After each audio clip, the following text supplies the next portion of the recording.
quoi? Je vais vous donner la date maintenant. Vous voulez un grand scoop? Là, Tous les autres, fermez 8, vos oreilles, d'accord? Vous êtes prêtes? Dans 10 jours. On attend le 8. Avec moi en plateau, Gwendoline de Bono, bonjour, grand reporter à TF1 LCI, Jean-Antoine Duprat, bonjour. Vous êtes géologue, politologue, ancien professeur associé à la Sorbonne, et Pierre de Jong, merci d'être avec nous également, vice-président de l'Institut Thémis et spécialiste de géopolitique. D'abord, est-ce que Trump a des leviers sérieux en main pour que Poutine, le 8 août, arrête sa guerre en Ukraine? Alors oui, il a des leviers sérieux. Deux, il n'a pas tout en main. C'est ça que je veux dire. Donc les leviers sérieux, c'est quoi? C'est les sanctions. Et puis la reprise de livraison d'armement vis-à-vis de l'Ukraine, qui aujourd'hui souffre de, comment dire, du manque de matériel, je dirais, sophistiqué, des missiles principalement. Donc oui, ça c'est une carte qui peut jouer. Est-ce que cette possibilité, cette capacité, est-ce qu'elle est comprise par Poutine?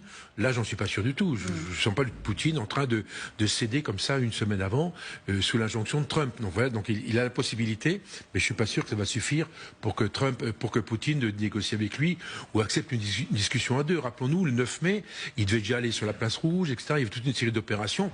Donc aujourd'hui, je vois pas très bien ce qui pourrait changer. Donc on est dans une situation qu'on va tranquillement, à mon avis, vers une augmentation de l'aide américaine, militaire, défensive dans un premier temps. On va reprendre les vieux cycles qu'on avait en 2022, je ne sais pas si vous vous rappelez, défensif, répressif, après ça. Et je pense qu'ils vont reprendre progressivement l'aide à l'Ukraine. Alors on a demandé, les journalistes ont demandé à Donald Trump s'il avait eu des nouvelles de Vladimir Poutine depuis 3 jours. Écoutez la réponse.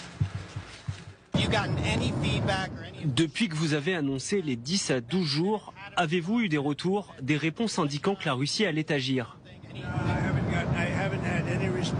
Je n'ai reçu aucune réponse. C'est une honte. J'avais l'habitude de vous dire que 5000 personnes mouraient chaque semaine. Maintenant, c'est 7000. Principalement des soldats ukrainiens et des soldats russes. Mais aussi des gens qui se font larguer des bombes sur la tête. C'est une guerre vraiment répugnante. Cet ultimatum de Trump, est-ce qu'il a un impact quelconque sur Vladimir Poutine? Jusqu'à présent, les paroles de Trump ont un peu résonné dans le vide par rapport à Poutine.